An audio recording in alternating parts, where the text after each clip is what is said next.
नमस्कार, देवभूमि समाचार में आप सभी का स्वागत है। मैं हूं आपके साथ प्रज्ञा मिश्रा।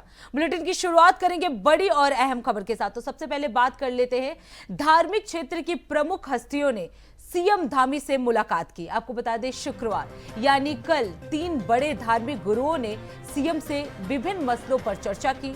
गौरतलब है कि इसी हफ्ते 4 धाम यात्रा शुरू होने वाली है। ऐसे में 2027 में हरिद्वार में कुंभ का आयोजन भी होना है और इस दौरान श्री केदारनाथ धाम के परम पूज्य रावल जगत गुरु श्री भीमा शंकर लिंगम और महामंडलेश्वर स्वामी कैलाशानंद गिरी और अखाड़ा परिषद के रविंद्र पुरी ने सीएम धामी से मुलाकात की। तो आपको बता दें, धार्मिक क्षेत्र की हस्तियों ने कल सीएम से मुलाकात की, कई अहम मुद्दों पर चर्चा की। आपको बता दें, 2027 में महाकुंभ का आयोजन होने वाला है हरिद्वार में, इस मुद्दे पर भी चर्चा की गई। तो सीएम से बड़े धार्मिक गुरु जो है मिले। आपको बता दें, 4 धाम यात्रा से पहले ये मुलाकात हुई, कई मुद्दों पर विस्तार से चर्चा भी की गई। तो आपको बता दें, धार्मिक क्षेत्र के बड़े हस्तियों से सीएम धामी ने मुलाकात की है। आपको बता दें, कुछ दिनों में यानी 30 अप्रैल से 4 धाम यात्रा की शुरुआत है और ऐसे में इनसे मुलाकात जो है वो काफी अहम माना जा रहा है। वहीं इस खबर पे ज्यादा जानकारी देने के लिए धनराज गर्ग हमारे साथ जुड़ चुके हैं। धनराज, कुछ दिनों में 4 धाम यात्रा की शुरुआत है और ऐसे में सीएम धामी ने 2 बड़े गुरुओं से मुलाकात की। क्या समझा जाए, कितना महत्वपूर्ण था ये मुलाकात? बिल्कुल प्रज्ञा, देखिए जिस तरीके से 2 बड़े धार्मिक गुरुओं ने मुख्यमंत्री पुष्कर धामी से उनके आवास पर पहुंचकर कल मुलाकात की है और इसमें कहीं ना कहीं अहम मानी जा रही है। क्योंकि इसलिए अहम मानी जा रही है क्योंकि जल्दी 4 धाम यात्रा शुरू होने वाली है, यानी कि 30 अप्रैल से 4 धाम यात्रा शुरू हो जाएगी। इसको लेकर भी कहीं ना कहीं अहम माना जा रहा है कि इसको लेकर भी धार्मिक गुरुओं से मुख्यमंत्री पुष्कर धामी ने चर्चा की है। और इसके साथ ही आप देखिए कि 2027 में जो कुंभ है वो होना है, उसको लेकर भी चर्चा की गई है। क्योंकि 2017 में हरिद्वार के अंदर कुंभ होना है और कुंभ को लेकर कहीं ना कहीं अहम चर्चाएं मुख्यमंत्री पुष्कर धामी से धार्मिक गुरुओं ने की है और ये माना जा रहा है कि उससे पहले कहीं ना कहीं अहम फैसले मुख्यमंत्री पुष्कर धामी जरूर लेते हुए नजर आएंगे। क्योंकि आप देखेंगे कि लगातार जो पाक और हिंदुस्तान का जो लगातार विवाद है वो भी बढ़ता हुआ नजर आ रहा है। क्योंकि आपने देखा कि हाल ही में जो आतंकवादी हमला कश्मीर के अंदर हुआ है, उसको देखते हुए कहीं ना कहीं उत्तराखंड के अंदर जो सुरक्षा दृष्टि से वो भी बढ़ा दी गई है और उसको लेकर भी कहीं ना कहीं मुख्यमंत्री पुष्कर धामी से धार्मिक गुरुओं ने चर्चा की है। और माना ये जा रहा है कि आने वाले समय में जो 4 धाम यात्रा है उसको लेकर जो सुझाव है वो धार्मिक गुरुओं ने मुख्यमंत्री पुष्कर धामी को दिए हैं। जी बिल्कुल धनराज, जैसा कि आपने बताया कि धर्म गुरुओं ने काफी मुद्दों पर उनसे चर्चा भी किया, क्योंकि पहलगाम हमले के बाद से पूरा देश जो है वो बिल्कुल आशंकित है, काफी डरे हुए हैं। ऐसे में ये मुलाकात काफी अहम माना जा सकता है। लेकिन अगर बात की जाए धनराज, क्योंकि धर्म गुरुओं से मुलाकात हुई है, तो क्या कुछ ऐसी उम्मीद जताई जा रही है कि कुछ बदलाव हो सकते हैं इस यात्रा के दौरान? जी बिल्कुल, देखिए जिस तरीके से आपने देखा कि पहलगांव के अंदर जो हमला हुआ है उसके बाद से कहीं ना कहीं जो 4 धाम यात्रा है वो सुरक्षित हो, उसको लेकर मुख्यमंत्री पुष्कर धामी ने कई फैसले यहाँ पर लिए हैं। और मैं देखिएगा कि ये भी माना जा रहा है कि जिस तरीके से लगातार इस तरह के हमले कहीं ना कहीं 4 धाम यात्रा में भी बाधा बनते हुए नजर आ सकते हैं, इसको देखते हुए अहम फैसले लिए जा रहे हैं। और धार्मिक गुरुओं से मुलाकात करने का मुख्य उद्देश्य यही है कि जो 4 धाम यात्रा है वो सुरक्षित हो, उसको लेकर कहीं ना कहीं मुख्यमंत्री पुष्कर धामी से उन्होंने आग्रह भी किया है कि 4 धाम यात्रा में किसी भी तरह की कोई दिक्कत ना हो, उसको लेकर कहीं ना कहीं जो नियम है वो कड़े किए जाए। और इसके साथ ही जो पाकिस्तान से आने वाले लोग हैं 4 धाम यात्रा में, उनको भी उनका जो दौरा है वो भी रद्द किया जाए। जी बिल्कुल धनराज, पाकिस्तान से आने वाले यात्रियों का दौरा जो है वो 4 धाम के लिए रद्द कर दिया गया है। अगर बात की जाए 2027 के कुंभ को लेकर, तो उसको लेकर भी क्या इस दौरान चर्चा हुई है?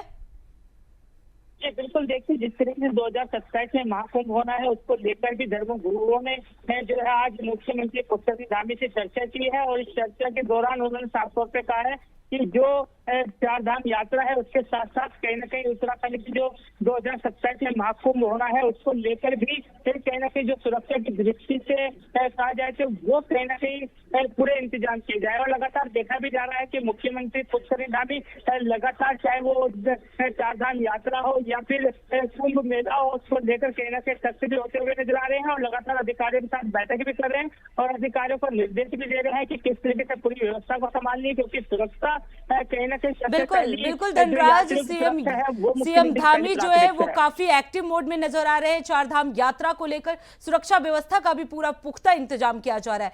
धनराज, आप बने रहिएगा, आगे भी आपका रुख करेंगे। तो कई मुद्दों पर विस्तार से चर्चा भी की गई इस दौरान। आपको बता दें, बड़े धार्मिक गुरुओं से उन्होंने मुलाकात की है। अब रुक कर लेते हैं अगली खबर की। देहरादून से जुड़ी एक और बड़ी खबर आपको बता दें, पाकिस्तानी हिंदुओं के चार धाम यात्रा आने पर रोक लगा दी गई है। आपको बता दें, पहलगाम में हुए आतंकी हमले के बाद यात्रा का ये जो रास्ता है वो बंद कर दिया गया है। 77 पाकिस्तानी हिंदुओं ने यात्रा के लिए पंजीकरण कराया था। चार धाम यात्रा के लिए पंजीकरण का पूरा आंकड़ा जो है वो 21 लाख के पार हो गया था। आपको बता दें, विदेश से 24,729 श्रद्धालुओं ने यात्रा के लिए पंजीकरण कराया था, जिसमें से 77 पाकिस्तानी हिंदुओं ने रजिस्ट्रेशन कराया था। आपको बता दें, सरकार ने पाकिस्तानियों को वापस भेजने का निर्देश दे दिया है। तो ये बड़ा एक्शन जो है वो सीएम धामी की तरफ से लिया गया है। आपको बता दें, 77 पाकिस्तानी हिंदुओं का रजिस्ट्रेशन जो है वो कैंसिल कर दिया गया है। उन्हें वापस भेजे जाने की तैयारी जो है वो किया जा रहा है। तो चार धाम यात्रा की शुरुआत 30 अप्रैल से होने वाली है। ऐसे में 77 पाकिस्तानी यात्री जो है वो यहाँ आने वाले थे, जिनका रजिस्ट्रेशन किया गया था, उनका रजिस्ट्रेशन जो है वो कैंसिल करा दिया गया है और उन्हें वापस भेजने का निर्देश जो है वो सरकार की तरफ से दे दिया गया है। तो ये बड़ी जानकारी, बड़ी अपडेट आपको हम बता दें कि चार धाम यात्रा में आने वाले पाकिस्तानी हिंदू के रजिस्ट्रेशन जो है वो कैंसिल करा दिए गए हैं। उन्हें वापस भेजने का निर्देश जो है वो सरकार की तरफ से दे दिया गया है। तो चार धाम यात्रा से जुड़ी ये बड़ी खबर आपको हम बता रहे हैं, जहां 77 पाकिस्तानी हिंदू जो है इस यात्रा में शामिल होने वाले थे, उनका रजिस्ट्रेशन जो है वो कैंसिल कर दिया गया है। उन्हें वापस भेजने का निर्देश भारत सरकार की तरफ से दे दिया गया है। तो जिस तरीके से पहलगाम में यह हमला हुआ था आतंकी, उसके बाद से सरकार जो है लगातार एक्शन मोड में नजर आ रही है। वही इस खबर पे ज्यादा जानकारी देने के लिए हमारे साथ धनराज गर्ग जो है वो लगातार बने हुए। धनराज, अब पहलगाम हमले के बाद धामी सरकार का एक बड़ा एक्शन जो है वो सामने आया है। 77 पाकिस्तानी हिंदुओं को वापस भेजने का निर्देश जो है वो दे दिया गया है।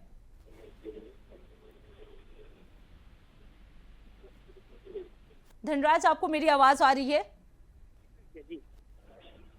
जी धनराज, 77 पाकिस्तानियों को वापस भेजने का निर्देश जो है वो धामी सरकार की तरफ से दे दिया गया है।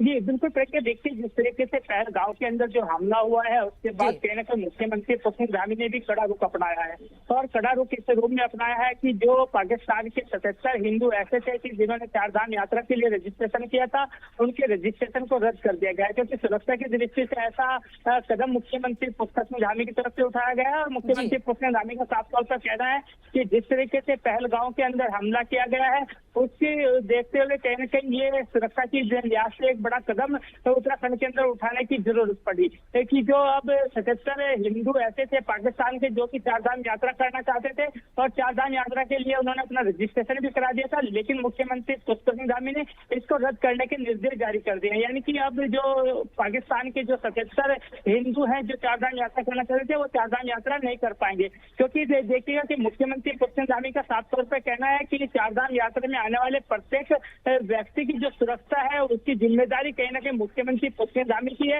यानी कि सरकार की है और सरकार उसको में कोई भी चूक ना हो उसका कोई भी रिस्क नहीं लेना चाहती है। बिल्कुल धनराज, लेकिन अगर बात की जाए अब चारधाम यात्रा में काफी कम दिन बचे, कुछ दिन ही बचे हुए हैं, ऐसे में सरकार का ये एक्शन जो लिया गया है उसको कैसे सुचारू रूप से चलाया जा सकता है?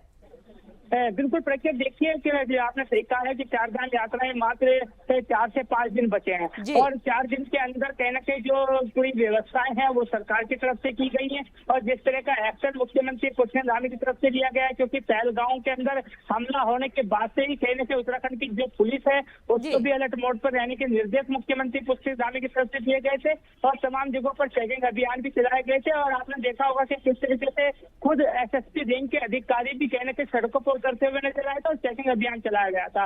और इसी तरीके से देखा जाए कि जो चार धाम यात्रा है वो शुरू होने वाली है, उसको देखते हुए भी सुरक्षा की दृष्टि से अलर्ट मोड पर सभी अधिकारियों को रहने के निर्देश दिए गए हैं और तमाम चौकियों पर चेकिंग अभियान चलाने के भी निर्देश मुख्यमंत्री पुष्कर धामी की तरफ से पुलिस प्रशासन को दिए गए हैं। बिल्कुल धनराज, जिस तरीके से आदेश जो है धामी सरकार की तरफ से दिया गया है इस मुद्दे को लेकर, ऐसे में अगर बात की जाए देहरादून या पूरे उत्तराखंड की, तो क्या कुछ स्थिति है, क्या लोगों का कुछ रिएक्शन इस मुद्दे को लेकर? बिल्कुल प्रज्ञा, देखिए कहीं ना कहीं जो आम जनता है उसका साफ तौर पर कहना है कि मुख्यमंत्री पुष्कर धामी ने जो ये एक्शन लिया है ये बड़ा ही सोच समझ कर लिया है, बड़ा ही सराहनीय कदम कहीं ना कहीं मुख्यमंत्री पुष्कर धामी ने उठाया है।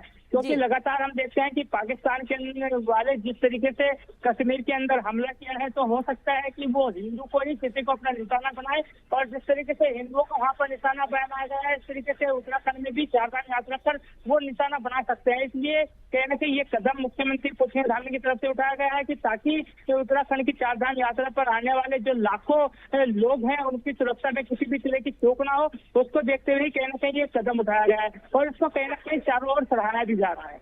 जी बिल्कुल धनराज, आपने सही कहा कि जिस तरीके से पाकिस्तान ने ये हमला किया उसके बाद हिंदुओं को भी टारगेट करके बनाया जा सकता है। धनराज, बहुत बहुत धन्यवाद आपका इस खबर पर विस्तार से जानकारी देने के लिए। तो आपको बता दें, चार धाम यात्रा को लेकर धामी सरकार की तरफ से यह बड़ा एक्शन लिया गया है। अब रुक कर लेते हैं अगली खबर की। जम्मू कश्मीर के पहलगाम में हुए आतंकी हमले में हिंदुओं को उनका धर्म पूछकर मारे जाने पर रुड़की से बीजेपी विधायक प्रदीप बत्रा ने दुख व्यक्त किया है। विधायक प्रदीप बत्रा ने आतंकी हमले में मारे गए पर्यटकों की आत्मा की शांति के लिए 2 मिनट का मौन धारण किया। उन्होंने कहा, आतंकियों द्वारा अराजकता फैलाने का काम किया गया है और धर्म पूछकर जो आतंकियों द्वारा पर्यटकों की हत्या की गई है वो बहुत ही दुर्भाग्यपूर्ण घटना है। उन्होंने कहा कि सरकार ने अपनी कार्रवाई शुरू कर दी है और आतंकियों को उनके द्वारा किए गए नृशंस कृत्य की जल्द ही सजा मिलेगी। तो पहलगाम आतंकी हमले पर विधायक ने शोक जताया है। घटना है और मैं समझता हूँ कि जो ये आतंकवादियों ने हमला किया है ये बहुत कष्टदायक है। जिन लोगों के परिवार के लोग गए हैं उनके लिए हम संवेदना प्रकट करते हैं और मैं समझता हूँ कि सरकार ने अपना कार्य शुरू कर दिया है। पैरामिलिट्री फोर्सेज और सुरक्षा बल को जो है वो निर्देश दे दिए गए हैं और बहुत जल्दी इस पर कार्रवाई करी जाएगी और जिन्होंने भी ये गलत काम किया है उनके खिलाफ कार्रवाई की और उनका इसका परिणाम जो है भुगतना पड़ेगा। ये और भी दुर्भाग्यपूर्ण है। अगर आप देश की अखंडता और एकता पे प्रहार करते हैं और धर्म के नाम पे जो है आप इस तरह की घटनाएं कर रहे हैं तो ये और भी दुर्भाग्यपूर्ण है। मैं समझता हूँ कि इस तरह से मैं समझता हूँ कि हमारी सरकार की लोकप्रियता को बर्दाश्त नहीं कर पा रहे हैं, मोदी जी के नाम को बर्दाश्त नहीं कर पा रहे हैं, उनका नाम लेकर इस तरह कार्य कर रहे हैं तो ये बहुत गलत है जो देश की एकता और अखंडता को ठेस पहुंचाने का काम कर रहे हैं। अब रुक करते हैं अगली खबर की। देहरादून से जुड़ी एक और बड़ी खबर आपको बता दें, मुख्य सचिव आनंद वर्धन केदारनाथ दौरे पर थे। यात्रा की तैयारी और पुनर्निर्माण कार्यों का उन्होंने निरीक्षण किया। बद्रीनाथ धाम में हो रहे मास्टर प्लान का भी उन्होंने जायजा लिया। आपको बता दें, डीडीआरएम कार्यों का स्थलीय निरीक्षण जो है आनंद वर्धन द्वारा किया गया है। तो ये बड़ी जानकारी, बड़ी अपडेट आपको हम बता दें कि आप वर्धन जो मुख्य सचिव है आनंद वर्धन वो केदारनाथ दौरे पर थे। यात्रा की तैयारी और पुनर्निर्माण कार्यों का उन्होंने निरीक्षण किया। बद्रीनाथ धाम में हो रहे मास्टर प्लान का भी उन्होंने जायजा लिया। आपको बता दें, डीडीआरएम कार्यों का स्थलीय निरीक्षण जो है आनंद वर्धन द्वारा किया गया। तो मुख्य सचिव के रूप में अभी आनंद वर्धन जो है वो नियुक्त हुए और नियुक्ति के साथ ही उन्होंने बद्रीनाथ धाम में हो रहे मास्टर प्लान का जायजा लिया। आपको बता दें, डीडीआरएम कार्यों का भी स्थलीय निरीक्षण किया गया उनके द्वारा। तो बद्रीनाथ धाम में हो रहे मास्टर प्लान का आनंद वर्धन द्वारा निरीक्षण किया गया, उनका जायजा लिया गया। वो केदारनाथ दौरे पर थे। यात्रा की तैयारी और पुनर्निर्माण कार्यों का भी उन्होंने निरीक्षण किया। तो आपको बता दें बस कुछ दिनों में ही चारधाम यात्रा की शुरुआत होने वाली है। ऐसे में पूरा धामी सरकार जो है वो अलर्ट मोड पर है। यात्रा की तैयारी और पुनर्धाम यात्रा के लिए लगातार जो है अलर्ट मोड पर है। वहीं इस खबर पर ज्यादा जानकारी देने के लिए हमारे साथ अभय कैंतुरा जो है वो जुड़ चुके हैं। अभय, मुख्य सचिव आनंद वर्धन जो है आज केदारनाथ दौरे पर थे, वहां उन्होंने निरीक्षण भी किया और क्या कुछ निर्देश जो है उनकी तरफ से अधिकारियों को दिए गए हैं? देखिए, उत्तराखंड की चारधाम यात्रा 30 अप्रैल से विधिवत रूप से शुरू हो रही है। 30 अप्रैल को गंगोत्री और यमुनोत्री धाम के कपाट खुल रहे हैं और ऐसे में ये यात्रा सफल हो सके, जो श्रद्धालु यहाँ पे आएंगे, जो सैलानी यहाँ पर आएंगे, उनको बेहतर सुविधाएं मिल सके। धामों में किस प्रकार से अभी तक के काम किए गए हैं या यात्रा को लेकर क्या तैयारियां हुई है, उन सब चीजों को जानने के लिए आज खुद मुख्य सचिव आनंद वर्धन आज बद्रीनाथ केदारनाथ धाम के दौरे पर हैं। सुबह केदारनाथ धाम के लिए निकले थे। केदारनाथ धाम में जो यात्रा की जो तैयारियां, उन सब चीजों को लेकर बातचीत उन्होंने अधिकारियों के साथ वहां पर की है, उसका स्थलीय निरीक्षण किया है। जो पुल वहां पर इस समय बनाया गया है, उस पुल से इस बार जो जल विग्रह जो डोली निकलेगी उस पर किस प्रकार से काम वहां पर हुआ है, यदि जो आस्था पथ वहां का बनाया गया वो दिव्य और भव्य कैसे बन रहा है, उन सब चीजों को परखने का काम आज वहां पर किया गया। इसके अलावा बद्रीनाथ धाम में मास्टर प्लान के तहत जो काम अब तक वहां पर हुए हैं, उन कामों में कितनी प्रगति वहां पर हो पाई है। और जब 30 अप्रैल से यात्रा शुरू होगी, बद्रीनाथ धाम के कपाट 4 मई को यहाँ पर खुलेंगे, तो तब उस दौरान किस प्रकार से श्रद्धालुओं के लिए बेहतर सुविधाएं वहां से उपलब्ध हो पाएगी, उन सब चीजों को आज जानने का काम मुख्य सचिव की तरफ से किया गया। तो ये समझा जा सकता है कि चारधाम यात्रा की तैयारियां जो जोरों पर थी, उन तैयारियों का परीक्षण करने के लिए, उन तैयारियों की प्रगति रिपोर्ट जानने के लिए आज खुद मुख्य सचिव वहां पर पहुंचे थे। और अब से कुछ देर बाद जब वो वापस देहरादून लौटेंगे तो उनकी तरफ से बताया जाएगा कि किस प्रकार से यात्रा की तैयारियां वहां पर की गई है। लेकिन बिल्कुल अभय, जिस तरीके से आपने बताया कि वो निर्देश देने के लिए वहां पहुंचे थे, लेकिन अभय अगर देखा जाए कि 30 अप्रैल से चारधाम यात्रा की शुरुआत हो रही है, लेकिन उससे पहले पहलगाम में ये जो हमला हुआ, उसके बाद से पूरा चारधाम यात्रा जो है वो अलर्ट मोड पर कर दिया गया है। प्रशासन को भी कई निर्देश दे दिए गए हैं। तो ऐसे में अगर बात की जाए मुख्य सचिव के लिए या पूरे प्रशासन के लिए, कितना बड़ा चैलेंज जो है इस बार हो सकता है? देखिए, सबसे बड़ा चैलेंज सुरक्षा को लेकर है, क्योंकि जिस प्रकार से इस समय ये कह सकते हैं कि कश्मीर में जो पहलगाम में जो आतंकी हमला हुआ था, उसके बाद से उत्तराखंड की जो चारधाम यात्रा है उस पर भी सुरक्षा को लेकर कई तरीके के सवाल यहाँ पर उठने लगे हैं, क्योंकि लाखों की संख्या में श्रद्धालु यहाँ पर पहुंचते हैं। ऐसे में उनकी सुरक्षा सबसे महत्वपूर्ण जरूरी इस समय राज्य सरकार के लिए है। तो सुरक्षा के लिहाज से भी और इसके अलावा यात्रा सुचारू रूप से चलती रह सके, उसके लिए भी ये कह सकता है कि जो तैयारियां है वो तैयारियां पुख्ता होना जरूरी थी। इसलिए उन सब चीजों का जानने के लिए, स्थल निरीक्षण करने के लिए आज चीफ सेक्रेटरी वहां पर पहुंचे हैं। तो ये समझा जा सकता है कि उनके इस दौरे के बाद से जो तैयारियां जो अब तक की जा रही थी वो और यहाँ पर पुख्ता होंगी और जो सुरक्षा के जो प्रबंध होंगे और कड़े करने का काम यहाँ पर किया जाएगा। ये कह सकता है कि चारधाम यात्रा मार्गों पर या धामों में जहाँ पर भीड़ सबसे ज्यादा रहती है, उस जगहों पर सुरक्षा व्यवस्था क्या कुछ रहने वाली है और भीड़ को किस प्रकार से नियंत्रित वहां पर किया जा सकता है, उन सब चीजों को लेकर भी दिशा निर्देश उनकी तरफ से यहाँ पर दिए गए। तो ये उत्तराखंड की चारधाम यात्रा और उसी चारधाम यात्रा को सफल बनाने के लिए सरकार और प्रशासन दोनों ही इस समय काम करते हुए नजर आ रहे हैं और लगातार उसकी जो मॉनिटरिंग हो रही है मुख्यमंत्री के बिल्कुल अभय, अगर देखा जाए क्योंकि चारधाम यात्रा को लेकर एक खबर ये भी सामने आई है कि जितने भी पाकिस्तानी थे, हिंदू थे, जो 77 पाकिस्तानी हिंदू थे, उन्हें वापस भेजने का निर्देश दे दिया गया। ऐसे में क्या कुछ बदलाव जो है इस बार देखने को मिल सकते हैं, क्योंकि कुछ यात्रियों को भेजने का भी निर्णय लिया गया है? देखिए, इस बार ये कह सकता है कि जो आतंकी हमला कश्मीर में हुआ था उसके बाद से कुछ चीजें यहाँ पर बदले हुई जरूर नजर आएंगी, क्योंकि उत्तराखंड देवभूमि है और यहाँ की जो चारधाम यात्रा है उस चारधाम यात्रा पर लाखों की संख्या में श्रद्धालु यहाँ पर पहुंचे। बिल्कुल अभय, लाखों की संख्या में श्रद्धालु आ रहे हैं और इस बार देखना होगा कि कैसे क्राउड मैनेजमेंट जो है प्रशासन और सरकार की तरफ से किया जा रहा है। बहुत बहुत धन्यवाद अभय इस खबर पे विस्तार से जानकारी देने के लिए। अब रुक करते हैं अगली खबर की। खबर चमोली से है, जहां चार धाम आने वाले तीर्थ यात्रियों और पर्यटकों की सुरक्षा के लिए चमोली पुलिस ने व्यापक इंतजाम किए हैं। आपको बता दें, यात्रा मार्ग पर बेहतर सुरक्षा व्यवस्था के साथ बद्रीनाथ धाम और यात्रा मार्ग पर 250 अतिरिक्त जवानों की तैनाती कर दी गई है। तो ये बड़ा कार्य जो है प्रशासन की तरफ से किया गया है। 250 अतिरिक्त जवानों की तैनाती जो है वो कर दी गई है। आगामी चारधाम यात्रा 30 अप्रैल से शुरू होने वाला है। जनपद चमोली में स्थित बद्रीनाथ धाम के कपाट जो है वो 4 मई से और हेमकुंड साहब के कपाट जो है वो 25 मई को खुलने वाले हैं, जिसके लिए चमोली पुलिस विभाग जो है व्यापक तैयारियों में जुट गया है। पुलिस अधीक्षक अपने अपने अधिकारियों के साथ लगातार स्थलीय निरीक्षण कर समीक्षा कर रहे हैं। बद्रीनाथ में पुलिस द्वारा थाने का संचालन भी जो है वो शुरू कर दिया गया है। आपको बता दें, श्रद्धालुओं की सुरक्षा और सुरक्षित चारधाम यात्रा को लेकर चमोली पुलिस जो है पूरी तरह से तैयार हो चुकी है। देखिए, इसमें मुख्यालय स्तर से भी कुछ अधिकारियों को नामित किया गया है हमारे यहाँ।